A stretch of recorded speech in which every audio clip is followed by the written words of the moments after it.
Okay, so let's kick off episode 5 now of Love Your Shelf. And today we have a guest. Um, Emily is on vacation, and so rather than have her call in and do this, I thought, no, actually, I've been wanting to have this guest for a long time, and it's Jessica Sowell. And Hi. Thank you for having me. Yeah, so we're so glad. Jessica works for the city of Nacogdoches as well, and she manages the historic sites. And she's also a huge library supporter and library patron, and so we just had to get her in to take part in our podcast. So thanks, Jessica. I'm a nerd through and through, so I'm happy to be here. You're in the right spot. So speaking of nerds, so as a librarian, I have lists everywhere, and we're always like shopping for things. And so today I was making lists of things, and I saw my shopping list for summer that I've started, and I thought it would be hilarious to share it because it's so ridiculous. That's awesome. So maybe you can see if you can guess what our theme is going to be based on my shopping list. So we're buying things to make princess hats, which we haven't figured out what the actual name for those is, but you know what I'm talking about, Yeah. like the cone things. Mm-hmm. So princess hats, a red cloak, seedlings, a mermaid tail, princess dress, woodland creatures, and I don't even know what I meant by that, but I guess I'm assuming squirrels and raccoons, things like that, they get in your trash. But I don't know, like, did I want like to actual, live ones or stuffed Always. ones? Yes, or what? the live ones, absolutely. I think we should unleash some woodland creatures in the library. It would make it way more exciting. Oh, terrifying. Googly eyes, all sizes, obviously. A Mrs. Potts costume, a candy house, and tinfoil. Oh my goodness. So that's all going to feature probably in our summer programming. I can't wait to see the candy house. Like, I want real candy, though. Yes, and we're in the library right now, and you can actually see over there, that's the beginnings of our cardboard castle. That's awesome. That is pretty big. So keep recycling that cardboard, Nacogdoches. Yes, we're going to run out of here really quick. Anyway, so I just thought that would be funny and I know you have things like that too when you're making lists and people are like, what? Absolutely. One time we did a Rapunzel event at the Sternhuey Museum, and I had to buy like 40 things of yellow yarn and then make I think it was a 12-foot braid. And people thought I was crazy because it was all around my office, and people would walk in and be like, what is happening here? And I'm like, I'm making a huge yellow braid, and they just kind of still stared at me because that doesn't really explain anything. Right. So, Okay. yeah, it's how our worlds are. That sounds awesome though. I'm sad I didn't get to see that. It was super cute. We had it hanging out of a second floor window, and everyone knew automatically what it was, but the whole makings of it was very confusing. We may have to recreate that because obviously we're doing fairy tale type summer program. So. I can show you how to braid a 12-foot braid. It's hard, but it can be done. Well, we've done stranger things, I think. But, so anyway, I have been not reading as much as I normally do. I've been watching more stuff, but I have read a few things that I want to recommend as, part of our point here. That's what we do in this podcast. Tell you about our shelves. Right, exactly. So on my shelf this week was Recollections of My Non-Existence by Rebecca Solnit. And she is a brilliant writer. She's an essayist mostly, and so this is a collection of essays.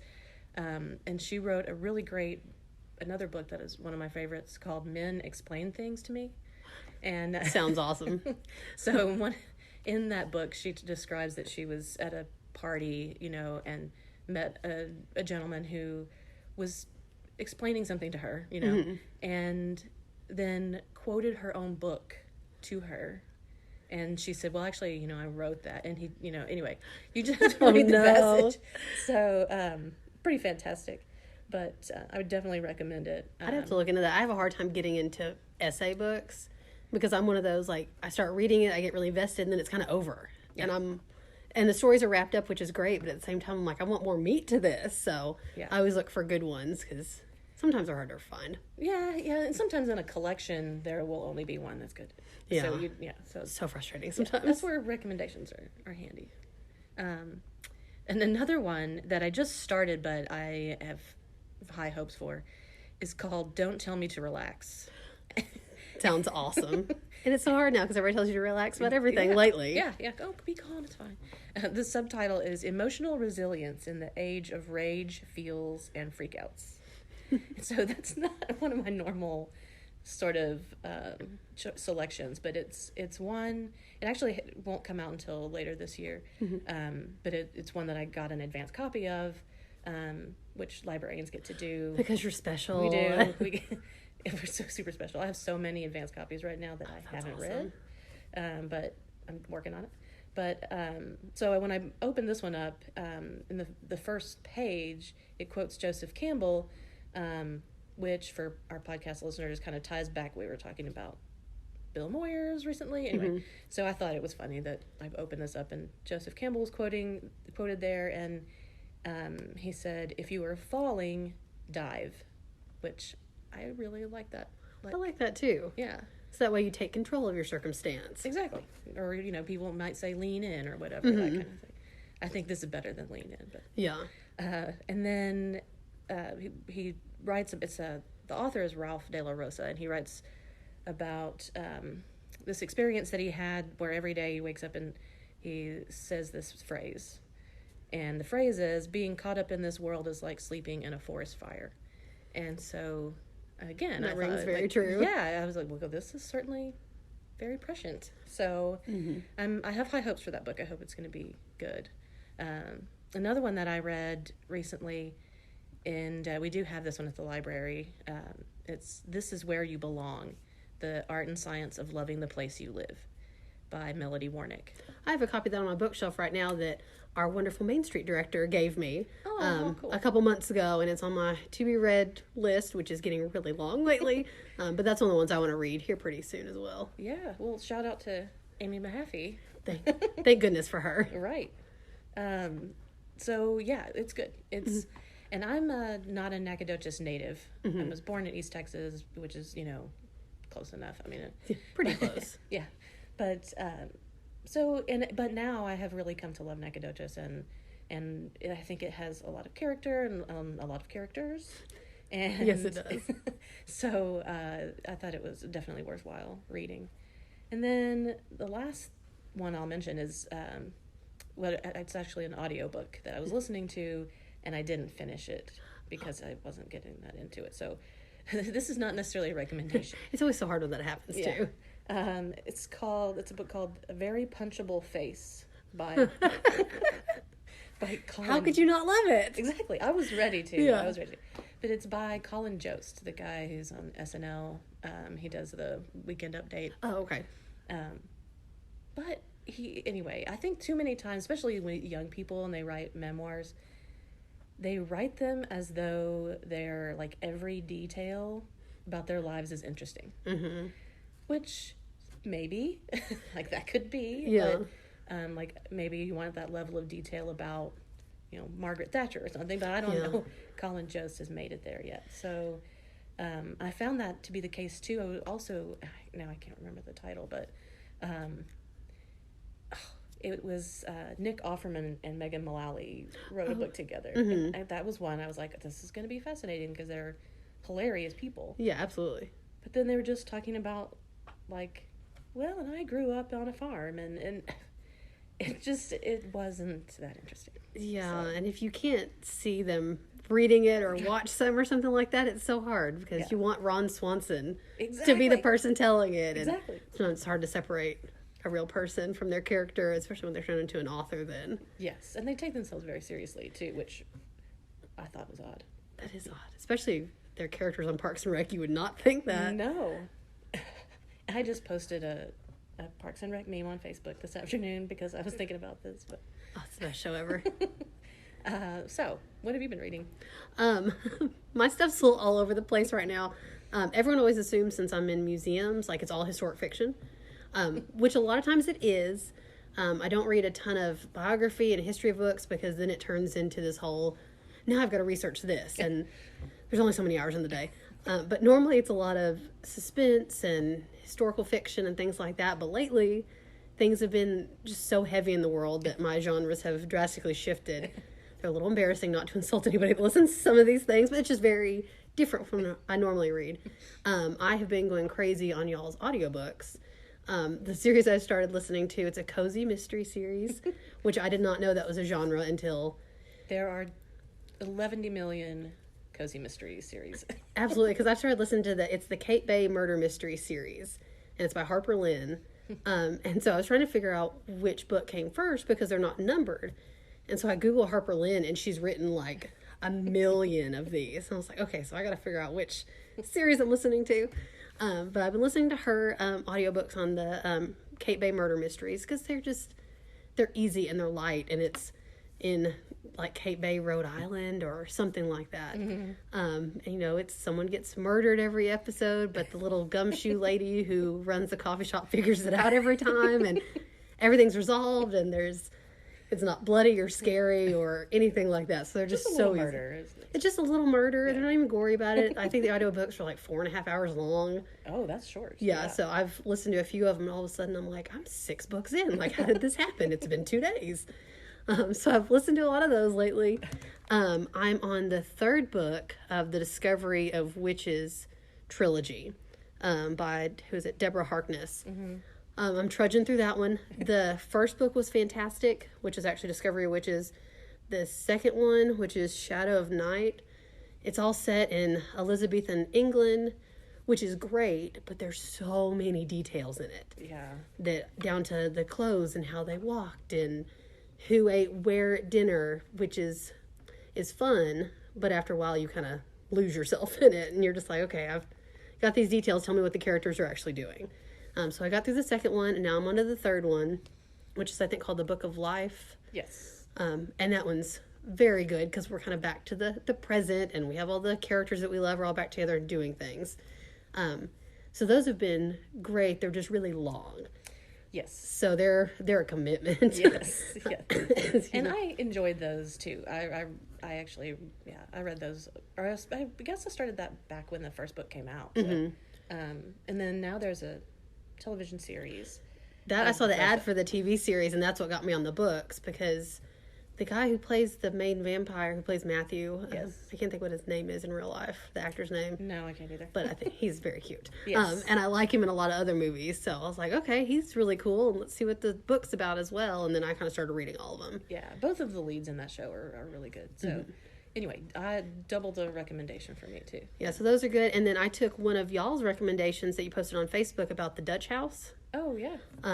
I listened to that audiobook as well, which is fun because Tom Hanks is like the narrator. Oh, yeah. I love it when they get really good readers for audiobooks. It just makes you feel all warm and fuzzy, especially with everything going on. I'm like, oh, it's Tom Hanks. Like, he's Forrest Gump, and he's wonderful. Everything's going to be fine with Tom Hanks. Yeah, so that one was great, because sometimes audiobooks can be a little long, especially, if nothing's cut out of it, but that one was so good. Good to know, yeah. Yeah, so and then I'm also reading The Sundown Motel. And that's part of, I subscribe to the Book of the Month Club. Oh, yeah. Which I love, because I'm sure everybody who reads a lot is in the same boat where there's so many things to pick from. And sometimes I get hung up on what do I read next? And I almost can't take recommendations from people because there's just so much. Well, and everybody has their genres that they like. And I don't know. Yeah, it's really hard. Yeah. Like what we're doing right now is obviously geared toward that. But it is. It's so hard. Yeah, and so this one, the Book of the Month's great because it's like, here's 5 books. If you like one, pick one. And I think they're like $10 a piece, which is great. They mail them to you, and it's just like someone narrowed it down to 5. And from 5, I can pick. Or you can skip it and kind of roll over your monthly subscription and things. But the Sundown Motel was one of those that I picked, that it's like a ghost story. It's very scary. There's been a few times I've kind of put it away. I'm kind of a chicken just in real life. But there was once I was reading it before bed, and the way that she writes about these ghosts are terrifying. Oh, no. And so I read 2 or 3 pages, had to like shut it and put it away. I'm like, well, I'm going to read this in the daylight because I'm a chicken. I can't do it. So that one I've been going through slowly because it's scary. Yeah. Which makes me sound crazy because it's not some scary movie where things pop out at you, but she builds suspense so well that, oh, it's scary. No, I get it. I'm not, like, scary movies, because I used to study film. I don't get scared, really, of scary movies, because I understand, like, when they're doing this shot, I know that we're about to get scared. You know? But, and most people do, too. But But with books, yeah, for sure, it's like gets inside your brain and can like drive you crazy. And Yeah. Because this author, I'm gonna have to look at her name on my Goodreads app, which I also recommend, which you taught me about, Crystal. Because I wanted to know if the library kept track of what I was reading, and you're like, nope, we can't do that. This is Simon St. James, or Simone St. James. But she also wrote another ghost story. It's called like The Haunting of Maddie Clare. And that one's really good too. It's very suspenseful and a little scary and about ghosts, which is, again, not my normal thing I read, but it's been fun. Yeah. Well, that sounds really good. Yeah. Well, that's good. I'm excited. I'm so glad to get these recommendations myself, because then I know what I'm going to read. I've also been watching several things, as I said, kind of watching more stuff lately, and this series just finished last night, actually, or this week. I'm not sure if it was last night, but it's Mrs. America, and it's on Hulu. Mm-hmm. And it's a series. It's like a limited series. I think it's 8 episodes or 10. Mm-hmm. And Kate Blanchett plays the lead, who is Phyllis Schlafly. So hard to say her name. Oh. And so it covers, like, she's sort of the central focus, but all of the other characters are all like people who were involved in the fight for or against the Equal Rights Amendment, which is really timely now. So I'm sure you know that's in the news. But the cast is amazing. Like, and I can't think of her name. I'm terrible with actors and actresses. But the actor who plays Gloria Steinem just does a spot on job, and everybody is just really good in it. And whichever political side that you fall on, I think that anybody would enjoy it. Like, I think you would get to, it's like a real window into history, the late 60s, 70s, it goes all the way through the 80s. That's awesome. And so I recommend that I'll one. have to add that to my list too. Yeah. And then another one, and I kind of have like Discovery of Witches and this series that kind of similar to me in like how would I think about them or whatever.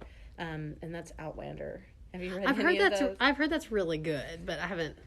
So I read all the books years ago, and now there's a series out. It's in, I think this was maybe the 5th season. Oh, wow.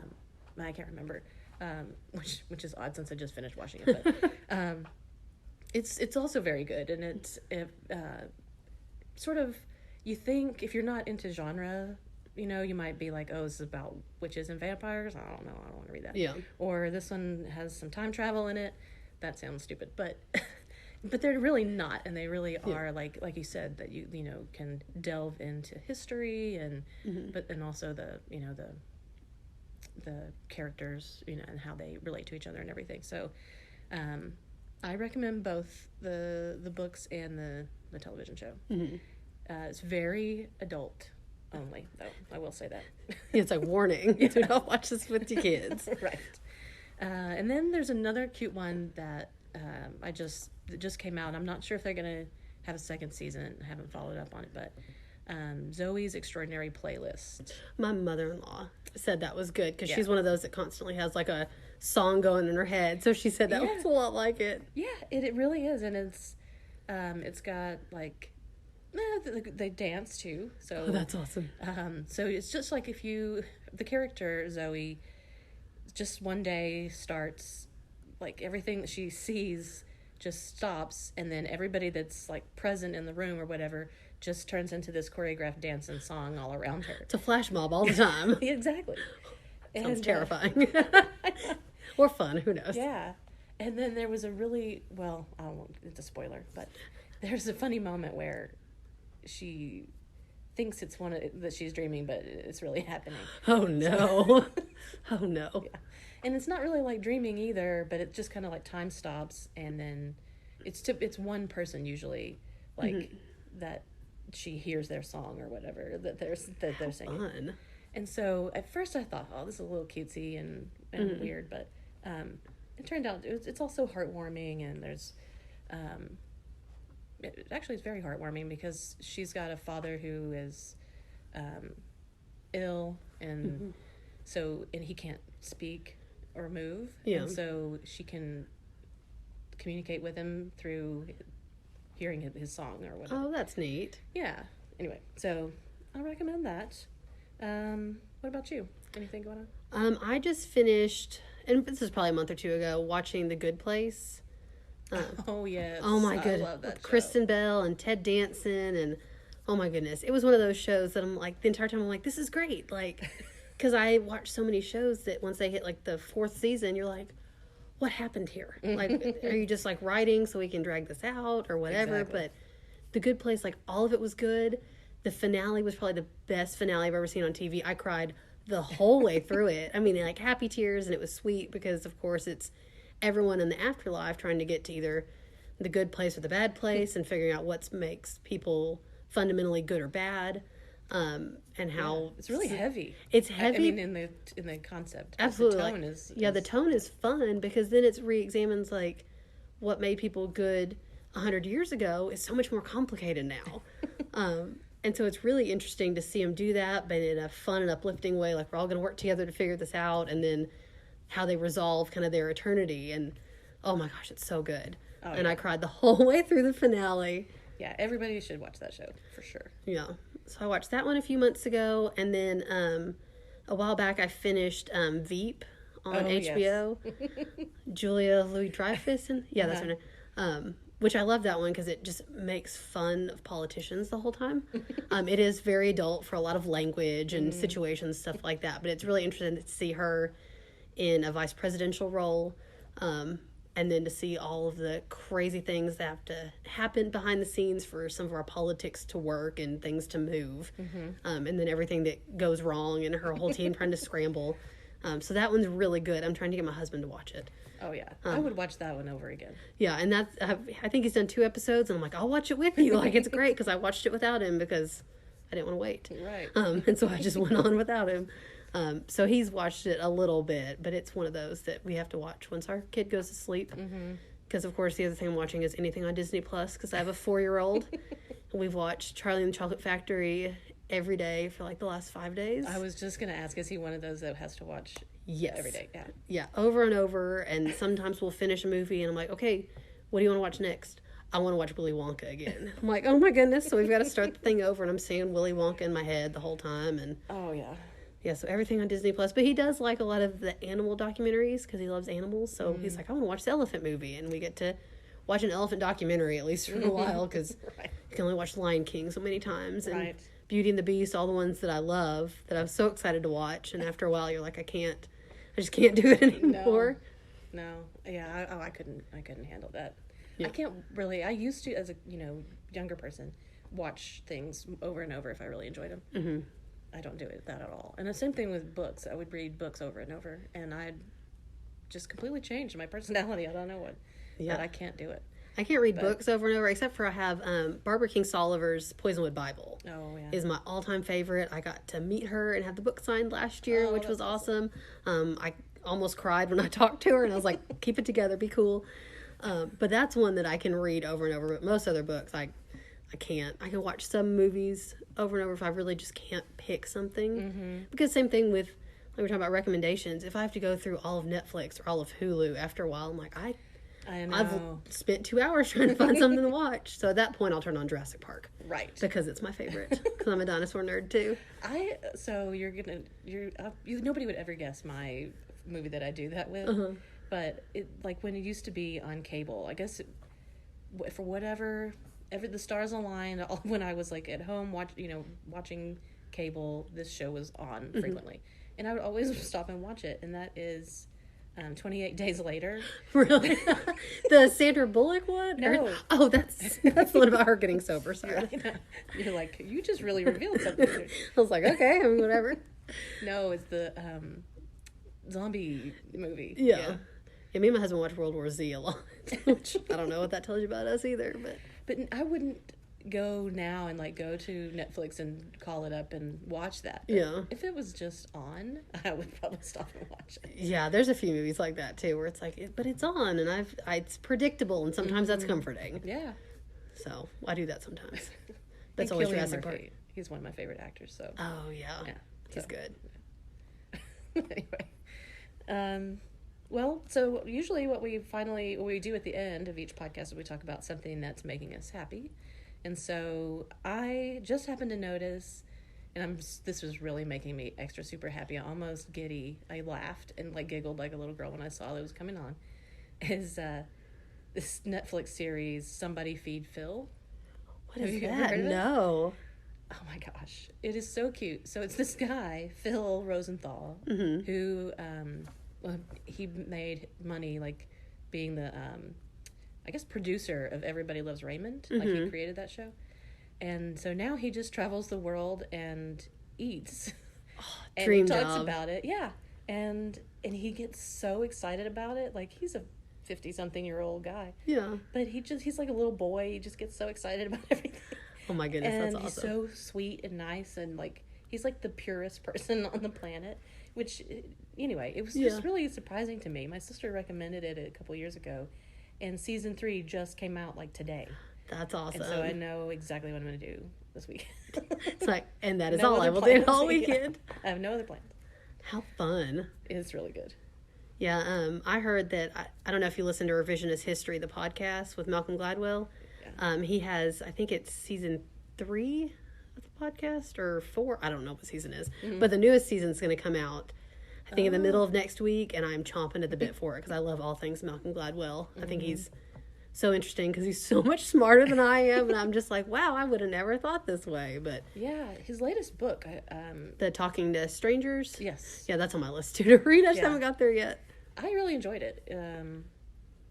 Or I think, like, as he's writing, I think what's interesting about him is that he's really persuasive.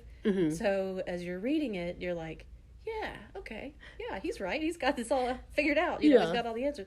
And then maybe later you go back and think, maybe there's a question here or there. But for the most part, it's really persuasive, everything he writes. Yeah, So. and he makes you, I mean, he at least gives you things to think about, or he's not a just different trying to way convince to frame things, especially with the history, because we're taught so many things in history that then when you look back later, you're like, okay, well, maybe that's not exactly how it happened. Let's talk to more people or look at it from a different lens. So I think he's super interesting. I can't wait for the new season to come out. Yeah, no, I'm going to get on that. I haven't, it's been a long time since I listened to that. Yeah. But that makes me think of that Comedy Central, I think is the network that has Drunk History. Oh, yeah. I love that show. It's definitely a different perspective on historical events, but... And I always wonder, I'm like, are the people who are intoxicated, like, reading these things, like, when they're retelling it? They seem like they're just telling it. Because if they're just telling it, like, I am failing as a historian, because I don't think I could do that. No. I think I'd be like, I'm going to have to read this, because Lord knows what I'd come up with. Right. But they always seem like it's just off the cuff, and I really want to know if that's how that's produced or not, because I agree. curious. We need behind the scenes of that one. Exactly. I need to know if they've been briefed on these things and have cue cards and they're just reading these historical events off of. Do you have anything that's making you happy? Well, I'm excited about revisionist history. I'm excited because our museums are opening up this coming week. Yeah, there's lots of things happening right now. We have the Durst Taylor Museum and the Sternhuey Museum are opening next Wednesday for tours. We've missed our visitors, and of course we're taking our staff safety and our visitor safety into consideration. We're excited to greet people, show them some of the things we've been doing while we're closed, and and visit with people as much as we can. Yeah. And to see how that goes. And it's beautiful outside, so hopefully at least people will come and enjoy the grounds, and people will get out and be active and see our parks and our, gardens, and there's so much to do outside. Right. So it's like at least we can get out and do something safely. Yeah. This whole month, the weather has been idyllic. I know it's not going to last very much longer, but... Because it's going to get hot really fast. But it has been really nice. And yeah, this weekend... Well, aside from watching Somebody Feed Phil, my plans had been to get out and walk and go to the farmer's market. So I would encourage people to do that. Absolutely. And they post all the pictures on the farmer's market Facebook page. Oh, I know. And all the tomatoes look delicious. And I'm like, we got to go buy tomatoes. I can't eat that many of them, but I want to buy all of them. I know. Last weekend they had peaches, I think, for the first time or recently. And everybody's social media feed was like, here's my bushel of peaches that I got. It's like, what are you going to do with that many? I hope you're making pies and Share giving them out or yeah. something. Well, anyway, thank you so much for joining us. Well, thank you for having me. This has been so much fun. Yeah, this is a blast, and we'll be back again next week, and we'll see who's going to join us then. I'm going to kick off Emily. I'm going to do it. Right. You hear that, Emily? You're fired. You can't leave me. I love you. Then the beast rose up and transformed into a human prince. Your love has broken the spell. A long time ago. Maybe his voice should be less beast. Yeah, yeah, check it down.